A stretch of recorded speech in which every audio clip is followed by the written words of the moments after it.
144 साल बाद लगे इस पूर्ण महाकुंभ में संगम घाट में नहाकर मोक्ष प्राप्त करने की लालसा सभी आस्था वालों पर इस तरह से हावी है कि वो किसी भी हद तक गुजर जाने के लिए एकदम तैयार बैठे हुए हैं। वो चाहे संगम घाट का हादसा हो, चाहे झूसी का हादसा हो, और अब तो हादसा 2.0 भी हो गया है, नई दिल्ली के रेलवे स्टेशन का हादसा, जहां पर अब तक 21 लोगों के मृत हो जाने की खबर भी पुष्टि हो चुकी है। और न जाने कितने अभी गुम हैं, न जाने कितनों के अपने अभी तक मर्चरी हाउस और एलएनजेपी हॉस्पिटल के बाहर धरना दे रहे हैं। पुलिस उन्हें लाठियां भांज कर भगा रही है, उन्हें अपनों की तलाश नहीं हो पा रही है। अभी लोग झूसी और संगम नोच के हादसे को भुला भी नहीं पाए थे, तब तक घटना नंबर 2 नई दिल्ली के रेलवे स्टेशन पर भी घट चुकी है। अब यह बड़ी बात है कि सरकार इसको लीपापोती 2.0 के रूप में किस तरह से सफल कर पाती है। अब देखने वाली बात यह होने वाली है कि नई दिल्ली के इस हादसे से क्या नया और निकल कर आने वाला है। संगम पर जो हादसा हुआ उस पर तो खूब सियासत हुई, संगम घाट से लेकर के सदन तक पूरे देश की मीडिया में खूब चर्चा हुई, खूब बहुत सारी बातें हुई। लेकिन क्या इस नई दिल्ली रेलवे स्टेशन के हादसे पर रेल मंत्री अश्विनी वैष्णव का इस्तीफा होगा या फिर कोई नई साजिश ठहराई जाएगी? क्या कुछ ऐसा बताया जाएगा? आज के वीडियो में पूरी पड़ताल करेंगे। पिछले 24 महीने की अगर हम बात करें तो करीब करीब 1.5 दर्जन से ज्यादा बड़े हादसे हो चुके हैं, और पिछले 1 साल में तो 1 दर्जन से ज्यादा बहुत बड़े बड़े हादसे हो चुके हैं, जिसमें यह नई दिल्ली का हादसा भी शामिल है। कुछ हादसे रेलवे ट्रैक्स पर हुए, कुछ हादसे रेलवे स्टेशन पर घटे। यूं तो 2013 के महाकुंभ के आयोजन में भी प्रयागराज के रेलवे स्टेशन पर ही एक बड़ा हादसा हुआ था, लेकिन क्या उससे सरकारों ने कुछ सीखा? क्या उससे रेलवे मंत्रालय, रेलवे बोर्ड ने कुछ सीखा? लगता है कुछ नहीं सीखा। अगर सीखा होता तो वैसे ही एक हादसे की पुनरावृत्ति न होती। उस हादसे में 42 मरे थे। इस हादसे में अब तक 21 श्रद्धालुओं के मौत होने की खबर है। अगर हादसे की बात करें तो सबसे पहले रेलवे की तरफ से मिस कम्युनिकेशन कराया गया। जो ट्रेन 12 नंबर प्लेटफॉर्म पर आनी थी, अचानक उसका प्लेटफॉर्म बदला गया, उसको 14 नंबर प्लेटफॉर्म पर आने के लिए डिक्लेयर किया गया। जैसे ही 12 नंबर से 14 नंबर पर उस प्लेटफॉर्म के आने की सूचना प्रसारित की गई, श्रद्धालु भागे, श्रद्धालुओं में भगदड़ मची। क्योंकि उस दिन हैवी क्राउड था, अनियंत्रित भीड़ थी, लाखों की तादाद में भीड़ थी। उस हिसाब से बदइंतजामी ही कही जाएगी। पुलिस व्यवस्था और आरपीएफ के जवानों की मुस्तैदी बिल्कुल भी देखने को नहीं मिल रही थी।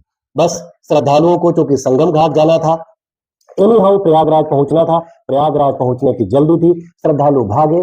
भागते में क्या हुआ कि एक श्रद्धालु अचानक सीढ़ियों पर गिर गया।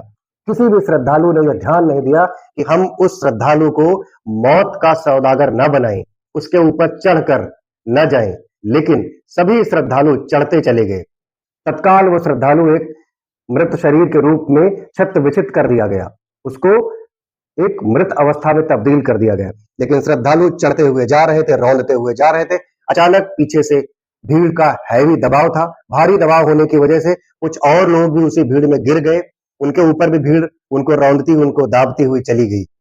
हाल यहां तक पहुंचा कि बहुत सारे लोग आ रही ट्रेनों के आगे गिर गए। न जाने कितने ट्रेन से कट कर मर गए, न जाने कितने दबकर कुचल कर मर गए। कुल मिलाकर 21 श्रद्धालुओं के मौत हो जाने की खबर पुष्ट हो चुकी है। क्योंकि आगामी चुनाव बिहार में होने वाला है, नीतीश कुमार ने कहा कि मृतकों में सबसे ज्यादा बिहारी हैं। उन्होंने तुरंत ही 50,000 रुपए घायलों को और 2,000 रुपए मृतकों को देने का ऐलान कर दिया। जो उनके घर से नहीं जाएगा, उनकी तनख्वाह से नहीं जाएगा, जाएगा इस हिंदुस्तान के टैक्स पेयर से, मुख्यमंत्री राहत कोष से। आप दीजिए, लेकिन देने से पहले क्या उनकी लाशों का सौदा 2-2 लाख रुपए में आप करते रहेंगे? कब तक आपकी बद इंतजामी चलती रहेगी? आप भी रेल मंत्री रहे हैं।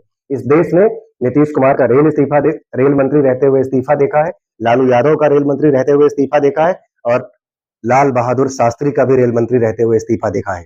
क्या रेल मंत्री अश्विनी वैष्णव इस पर कोई इस्तीफा देंगे, या अब तक वो भी बेशर्म बने रहेंगे? एलजी भी बेशर्मी की तरह बने हुए हैं, वो भी बेशर्मी की तरह ट्वीट अपना चेंज कर रहे हैं। ये वही एलजी हैं जिन्होंने दिल्ली सरकार के ऊपर नकेल कस रखी है, दिल्ली के प्रशासक हैं, लेकिन 11:55 पर वो अपने ट्वीट में ये बात स्वीकारते हैं कि भीड़ की वजह से हादसा हुआ है, मौतें हुई हैं, एक बड़ी घटना घटी है। लेकिन उनके ऊपर भी उनके आका का दबाव ठीक 29वें मिनट में, यानी 12:24 पर तारीख लग गई 16, उन्होंने अपने ट्वीट को एडिट किया और उसमें गोलमोल भाषा का प्रयोग करते हुए बदल दिया गया। सबसे पहले राजनाथ सिंह ने उन्हें अलार्म बजाकर जगाया। उन्होंने कहा कि नहीं, यह हादसा हुआ है, काफी सारे लोग इसमें हताहत हुए हैं, मारे गए हैं, अनियंत्रित भीड़ और बदइंतजामी इसकी एक बड़ी वजह रही है।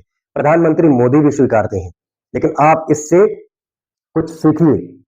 इससे पहले भी यही हुआ कि जब संगम पर भीड़ अनियंत्रित हुई, घटना घटी, तब भी योगी आदित्यनाथ नहीं तैयार थे इस घटना को स्वीकारने में, लेकिन नरेंद्र मोदी ने ट्वीट किया। एक बड़ी समस्या है, एक बड़ी विडंबना है कि जब भी कोई घटना घटती है, जिम्मेदार तैयार नहीं होते हैं कि यह कोई घटना है। जिम्मेदार इस बात को मानने के लिए तैयार नहीं है कि कोई बड़ी घटना घटी है, इस देश के लोग मरे हैं। जो मरे हैं वो भी श्रद्धालु थे। क्या उनके प्रति आपकी कोई संवेदना नहीं है? क्या प्रयागराज में लंबे लंबे जाम लग रहे हैं? प्रयागराज वासियों का अपने ही घर में कैद होकर रह जाना एक अव्यवस्था को बढ़ावा नहीं दे रहा है? क्या इस तरीके की बातों पर सरकार कब तक अपनी नाकामी छिपाती रहेगी? संत रविदास की जयंती अभी ठीक 3 दिन पहले मनाई गई और इस वक्त की सरकारें, जो अधिकतर भारतीय जनता पार्टी की सरकारें हैं, आप कहीं भी जाइए, संत रविदास की जयंती की शुभकामनाएं देते हुए हर नेता के पोस्टर लगे हैं।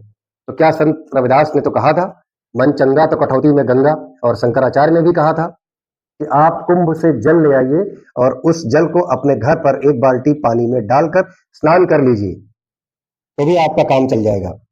लेकिन फिर सरकारें बुला रही हैं कि नहीं, आप संगम में आकर के नहाइए, आप प्रयागराज में आकर के नहाइए। भरपूर मार्केटिंग हो रही है, भरपूर प्रचार हो रहा है, लेकिन बदइंतजामी पर कोई काम नहीं हो रहा है। अगर बदइंतजामी पर काम होता तो लगातार मौतें नहीं होती। इससे पहले की भी सरकारों ने कुंभ कराया है और उन्होंने भी इस देश को अव्यवस्था दिया है। मेरा बिल्कुल ये कहना नहीं है कि ये सिर्फ इस सरकार में बदइंतजामी है, पिछली सरकारों में भी बदइंतजामी थी। अगर ना होती तो 42 लोग 2013 में प्रयागराज में हुए रेल हादसे में न मरते, वहां पर भी मरे थे। लेकिन आज लोग भटक रहे हैं, दिल्ली में लोग भटक रहे हैं, हॉस्पिटल के दरवाजों पर, लोग मर्चरी हाउस के दरवाजे पर भटक रहे हैं। पुलिस उन्हें लाठियां भांज कर भगा दे रही है। कोई अपने पिता माता को ढूंढ रहा है, कोई अपनी बहन, कोई अपनी बेटी, कोई अपने बच्चों को ढूंढ रहा है, कोई अपनी पत्नी को ढूंढ रहा है। घर से गए थे 4 लोग, बचे हैं सिर्फ 1 लोग। कुछ लापता है, कुछ मर गए, गिनती क्लियर नहीं है। इस डिजिटल कुंभ में यह तो बता दिया गया कि 45 करोड़ लोग नहाएंगे, लेकिन यह नहीं बताया गया कि इस कुंभ में कितने लोग मर गए हैं और कितने लोग गुम हो गए हैं, कितनों की लाशें मिली हैं, कितनों की लाशें नहीं मिली हैं। इसी तरीके की बेशर्मी की लीपापोती 2.0 स्टार्ट हो गई है और शायद सरकार और प्रशासन लीपापोती 2.0 करने में, इसको सफल बनाने में कामयाब भी हो जाएंगे। सियासत अपने पूरे दौर में रंग ला चुकी है। कांग्रेस ने रेल मंत्री का इस्तीफा मांगा है। क्या अश्विनी वैष्णव इस्तीफा देंगे? अखिलेश यादव ने स्पष्ट रूप से भी कहा है कि सांस्कृतिक आयोजन को जब जब राजनीतिक आयोजन बनाया जाएगा तब यही होगा। निजी फायदे के लिए, निजी राजनीतिक लाभ लेने के लिए इस तरह से संगम का प्रचार हो रहा है। उसी का खामियाजा है कि श्रद्धालु मर रहे हैं, श्रद्धालुओं की मौत पर राजनीति हो रही है। आप इस पूरी घटनाक्रम को किस परिप्रेक्ष्य में देखते हैं? मेरे वीडियो के कमेंट सेक्शन में जरूर लिखिएगा। नमस्कार, आप देख रहे थे द रियल टॉक शो। मेरा नाम है सचिन प्रभाकर।